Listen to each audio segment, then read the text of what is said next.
Today we will be making wine from grapes in India. This is a very resilient variety to various diseases and infections. It is already the beginning of October. It has ripened well. The bees and wasps have started to eat it, and we can begin the work. To begin with, it is necessary to remove the grapes from the stems and to select all the rotten and decayed berries. It comes off very easily, so there won't be any major problems with it. The only downside is that this variety of grape irritates the hands, so it is advisable to work with gloves. Here the grapes have been sorted, the rotten berries have been removed, and now they can be crushed. First, it is necessary to transfer the grapes into a tall stainless steel container.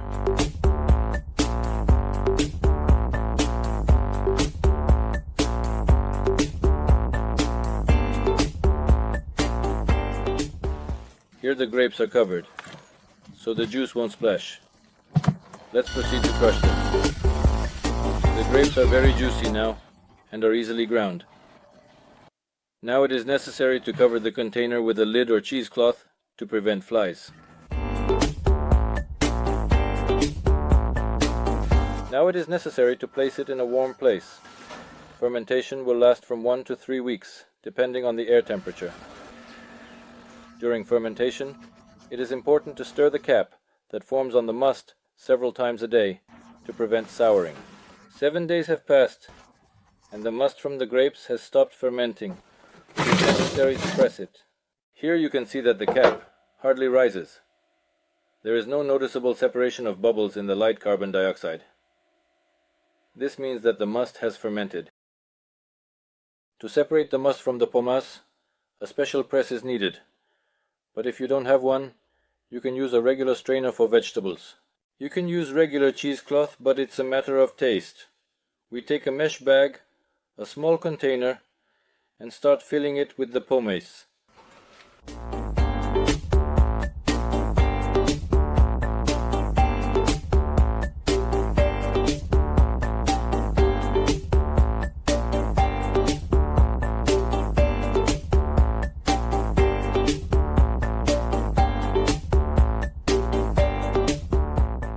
Now we carefully lift the bag filled with the pomace, which is the solid remains after pressing, and transfer it to another container for further processing. The must remains in the first container. Now it is necessary to finally clean the must from the remnants of pomace. For this we use a regular mesh or strainer. We use it specifically for rinsing pasta. First, we carefully lower the strainer into the bucket, ensuring it is secure. Then, we begin to slowly and steadily pour the wort into the strainer, making sure it is evenly distributed. If the mesh is clogged, take a spoon and use circular motions to dislodge the solid residues from the mesh.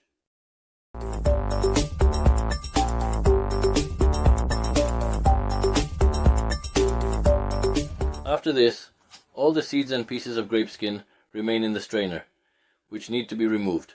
In the second container, the wort has already separated from the pomace.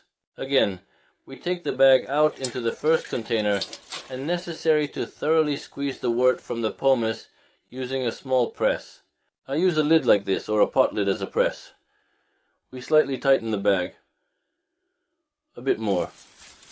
Slightly. We place it carefully on top and press down on the bag slowly with our whole body. It is clearly evident that wort is being released, which needs to be thoroughly drained.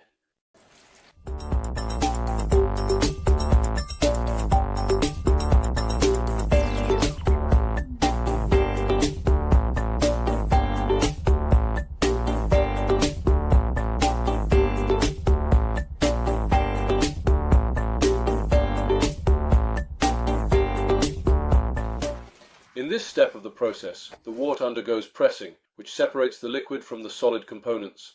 After pressing, the remaining solid cake is carefully removed and transferred to a different container for further processing or disposal. It is clear that it is dry, and almost no moisture remains in it.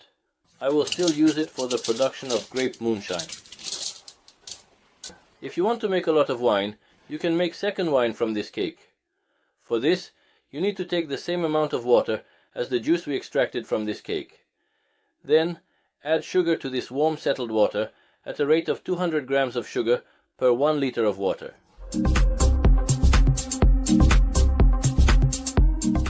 And mix well until completely. and thoroughly dissolved. Then gently and carefully pour this sweet water back into the cake mixture.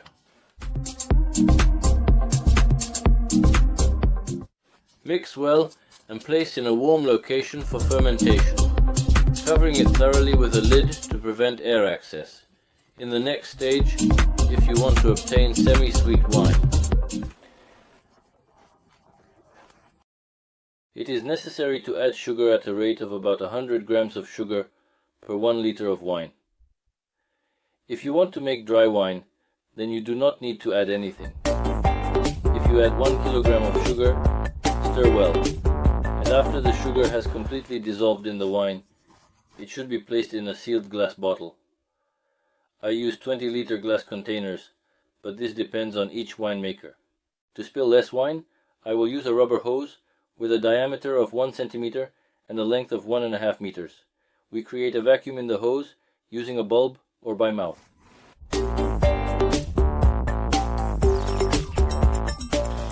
Here, the wine flowed into the bottle. This process allows for the aeration of the wine and the introduction of oxygen into the wine, which promotes the normal growth of bacteria after the airlock is placed on. When pouring wine into the bottle, it is necessary to fill it not to the very top, but to the level of its narrowing. This level is quite sufficient because if there is more wine, foam will appear during fermentation and the wine will overflow from the bottle into the airlock. Now we take an airlock or a regular rubber glove, a small rubber band cut from a chamber or another glove, and put it on the neck of the bottle.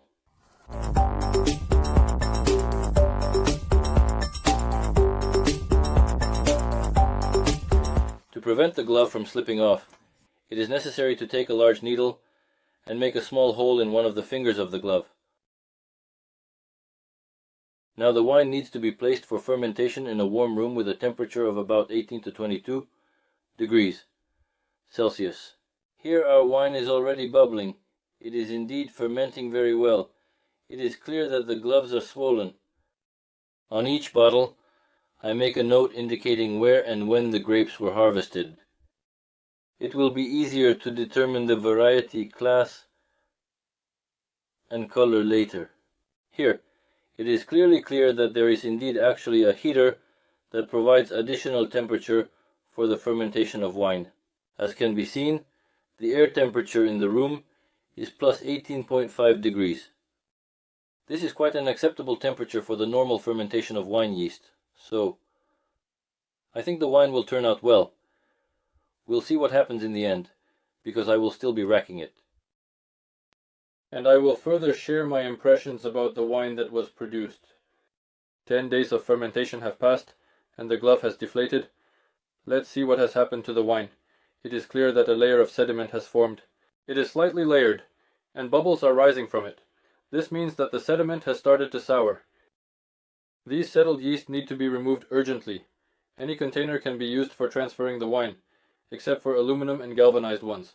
I use a rubber tube that is 1.5 meters long. It is the most convenient, with a diameter of 1 centimeter.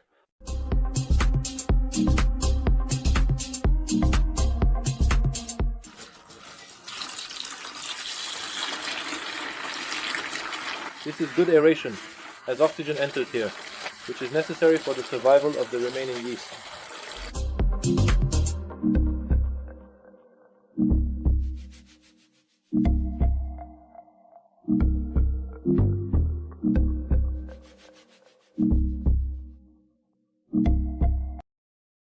In the end, a small layer of wine remained above the sediment. It can be poured into a smaller container, such as a 3-liter bottle, and a certain amount of wine will still appear on top, while the sediment will settle at the bottom. After that, it is necessary to taste the wine, and if there is not enough sugar, add 50 grams per 1 liter of wine. It's a bit sour, so I will add sugar. I add half a kilogram of sugar for 10 liters of wine. And we mix well thoroughly. After adding granulated sugar, the wine has become completely semi-sweet. I use large 20-liter bottles, because they are extremely the most convenient. Now the fermentation will be very quiet, so it is absolutely necessary to completely fill it up to the neck to prevent oxidation. Once again, we cover the bottle with an airlock or glove to prevent air oxygen from accessing the wine. 10 days have passed, and the airlock has deflated again. This means it is necessary to rack the wine from the sediment. The wine has become much clearer, and the sediment at the bottom is already in small amounts. But if we leave it, the wine will absorb the smell from the sediment and will spoil in quality. The transparency of the wine is already much better. Small bubbles are rising, which means the fermentation is not yet finished. This is the kind of wine that is already visible.